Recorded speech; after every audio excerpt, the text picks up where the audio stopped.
김민하 기자 어서 오세요. 안녕하세요. 어떤 주제 다뤄볼까요? 해도 되는 갑질은 없다인데요. 입주민 폭언 폭행에 시달리다가 극단적 선택을 한 경비원 소식에 많은 시민들이 분노를 하고 있습니다. 이분을 추모하는 모임까지 만들어졌는데 이 모임이 오늘 가해자로 지목된 50대 주민 모 씨를 고발했다고 하는데요. 지금 우리에게 필요한 게 무엇인지, 왜 우리는 이런 갑질을 하고 있는지 근본적인 이유를 좀 되돌아보는 기회가 됐으면 좋겠습니다. 네, 그 모임에서 고발하면서는 뭐라고 그랬어요? 가해자가 고인을 여러 차례 모욕하고 폭행하고 허위 진단서로 누명을 씌우거나 협박하는 등의 이 범죄 내용이 아주 악랄하고 고의성이 명확하다. 이렇게 주장을 하고 있고요. 그래서 고인이 이미 생전에 이 문제에 대한 고소장을 접수를 했지만 증거를 추가 제출하고 법리를 명확히 해서 수사에 도움이 되고자 고발을 진행한다라고 고발의 취지를 밝히고 있습니다. 그리고 고령의 경비 노동자에 대한 주민의 갑질이 사회적 문제로 대두되고 있지만 처벌 부족과 입법에서의 예방적 미비로 비극이 벌어지고 있다. 이런 지적을 이 고발 취지를 설명하면서 또 얘기를 하고 있습니다. 이 경비 노동자에 대한 갑질 그리고 끔찍한 선택 처음 있는 일이 아니잖아요. 그렇죠. 2014년 11월 달에 강남구의 모 아파트에서 입주민의 횡포와 모욕으로 인해서 경비원이 분신 자살을 하는 이런 사건이 있었고요. 그리고 2018년에도 서대문구의 한 아파트 입주민이 70대 경비원을 폭행을 해서 이제 사망을 하게 된 그런 사건도 있었습니다. 뭐 이거 외에도 뭐 이런 아파트에서의 어떤 폭언, 폭행 이런 것들은 굉장히 많이 있는데요. 2019년에 국정감사에 제출된 자료를 보면은 2015년부터 2019년까지 공공임대주택 관리 사무소 직원에게 입주민이 가한 폭언 폭행만 해도 2,900건이 넘을 이제 정도입니다. 2,900건 5년 그렇습니다. 사이에. 그렇습니다. 예. 그리고 이제 경비원에 대한 것만 따져도 여기서 이제 73건을 넘는다 이런 이제 내용이 나와 있습니다. 왜 자꾸 이런 일이 벌어질까요? 이 아파트 경비원은 함부로 대해도 되는 사람이다. 이런 인식이 있는 거 아니냐 이런 얘기인데요. 경비원들은 단기 간접 고용으로 상시적인 고용 불안 상태에 있는 경우가 대부분이죠.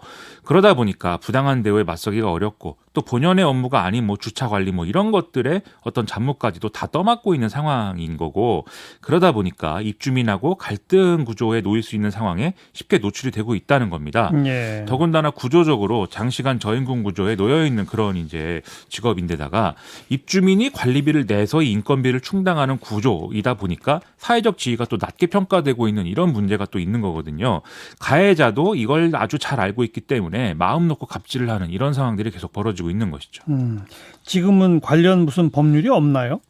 이 법률이 있긴 있습니다. 현행 공동주택관리법을 보면은 이 경비원에게 업무 이외에 부당한 지시를 하지 못하도록 하고 있는데요. 그래서 이 경비 노동자가 주차 관리, 청소, 뭐 쓰레기 분리수거, 화단 제초, 택배 보관 이런 것들은 사실 하지 않아도 되고, 그 하지 않는 것에 대해서 뭐 강제로 시킨다든지 하면은 처벌을 받을 수가 있다. 이런 내용의 법이 있는데요. 예. 하지만 이런 법조항은 사실 실효성이 없다. 이런 지적을 지금 받고 있는 상황입니다. 실효성이 없죠. 그렇습니다. 이게 이제 법을 지키려면 청소나 주차 관리 이런 것들에는 또 별도 인력을 고용해야 되는 상황이 되는데, 예. 그러면 아파트 주민이 감당해야 될 비용이 늘어나니까 모두가 이걸 원하지 않게 된다는 것입니다. 예. 더군다나 이렇게 될 경우에는 그러면 기존의 경비 인력을 또 줄여서 이제 그 이 비용을 충당하려고 하게 될 거고, 그러면 고령의 경비원들이 대량 실직을 하게 될 수 있는 건데요. 예. 이 대목에서 경비 노동자가 근로기준법의 적용을 제대로 받지 못하는 처지다. 이것도 지금 문제로 지적이 되고 있습니다. 경비 노동자 등의 경우에는 이 감시 단속직으로 구분이 되는데요. 이 경우는 근로기준법 일부 기준에 적용이 안 되기 때문에 장시간 저임금 노동의 근거가 된다는 거죠. 네. 또 경비 노동자들이 대부분 용역업체 소속이라는 것도 책임 소재 불분명하게 만드는 이런 요인이 되고 있습니다.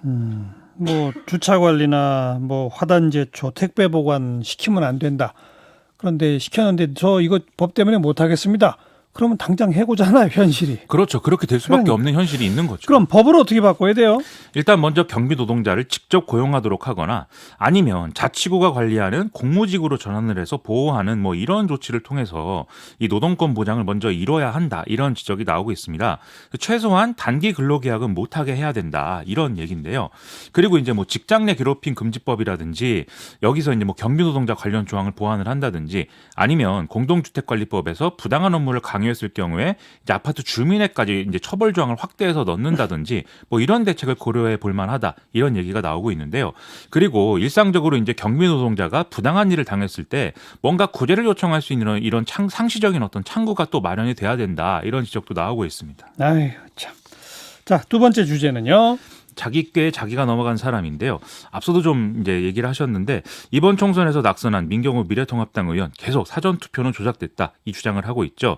지난 11일에 투표 조작의 증거라면서 투표용지 6장을 공개를 했습니다. 그런데 오히려 이것 때문에 검찰 조사를 받게 되는 뭐 그런 상황이 됐습니다. 네.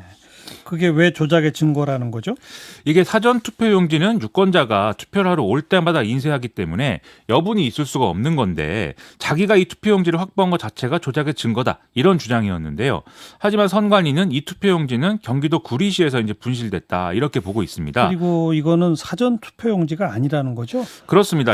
본 투표의 비례대표 투표용지라는 거죠? 그렇습니다. 본 투표용지고 사실 이거는 QR코드가 있다든지 사전 투표용지의 경우에는 본 투표용지랑은 좀 구분할 수 있는 이런 내용들이 있는데 예. 이걸 알면서 이렇게 이게 증거다라고 얘기한 거는 민경호 의원도 사실 이 자기의 어떤 주장을 충분히 스스로 믿고 있는 건지 저는 좀 의문이 드는 부분이 있는데 아무튼 이런 점들에 대해서 김태년 더불어민주당 원내대표는 우리나라 선거관리 시스템 다른 나라에 수출도 하는 수준인데 아직도 19세기적인 얘기를 하는 사람들을 보면 안타깝다라고까지 얘기를 하는 그런 상황입니다. 네. 그래서 이게 지금 고발에 들어갔고 수사를 하게 되는 거죠? 그렇습니다. 검찰은 여기에 대해서 이제 선관위가 수사 의뢰를 했기 때문에 또 수사를 누가 유출했는지 등에 대해서 이제 해야 되는 그런 상황입니다. 네. 민경욱 의원은 이 투표용지를 어디서 구하게 됐는지를 어쨌든 밝혀야 되네요. 그렇습니다. 선관위가 이거를 밝히라고 이제 지금 요구를 하고 있는데 그런데 민경호 의원은 뭐 이런 내용을 밝히기보다는 선관위의 어떤 관리 부실 이런 주장을 하면서 추가적인 어떤 사전 투표의 조작 증거나 이런 거를 가져오는 사람에게 어떤 일종의 현상금을 주겠다, 돈을 주겠다 이런 얘기를 페이스북에 올려서 계속 이 문제는 제기할 것이다라는 얘기를 주장하고 있는 상황입니다. 그나저나 이 투표용지가 유출된 과정도 지금 선관위는 수사 의뢰했죠. 그렇습니다. 결론부터 말씀드리면 이 투표용지를 유출된 이 어떤 경로를 선관위는 파악을 못하고 있는 건데요. 당시에 잔여 투표용지들이 봉인돼서 개표소인 구리시 체육관으로 옮겨졌고 이 내에 있는 체력 단련실에 임시 보관이 됐었는데 개표 작업 도중에 투표자 수와 투표용지 수가 일치하지 않는 부분이 있어서 선관위 직원이 이 봉인된 봉투를 한번 열었다고 합니다. 근데 이때는 이 잔여 투표용지 매수를 확인을 해보니까 문제 6장이 문제가 없이 이제 봉투 안에 있었던 게 확인이 됐던 건데요. 예. 그런데 이 이후에 이 6장이 어떻게 유출된 거냐는 확인이 안 되고 이 장소에는 CCTV도 없고 잔여용지만 관리하는 전담 인력도 없었기 때문에 이게 이제 행방이 묘연한 것이다 이런 얘기만 남아있는 그런 상황이라는 거죠. 네. 아까 김세연 의원은 환상을 본다라는 표현까지 했는데도 주장을 굽히지 않고 계속 투표 조작 주장하는 이유가 뭘까요? 일단 이 주장에 지금 환호하는 사람들이 있다. 이걸 이제 무시할 수 없기 때문입니다. 총선에서 보수 정당이 대패했다. 이 사실을 인정할 수가 없으니까 나름대로 자기들끼리 이 상황을 설명할 근거가 필요한 건데 특히 사전투표 조작설은 뭐 익히 알려졌다시피 보수 유튜버들이 앞장서서 쟁점하고 있는 거 아니겠습니까?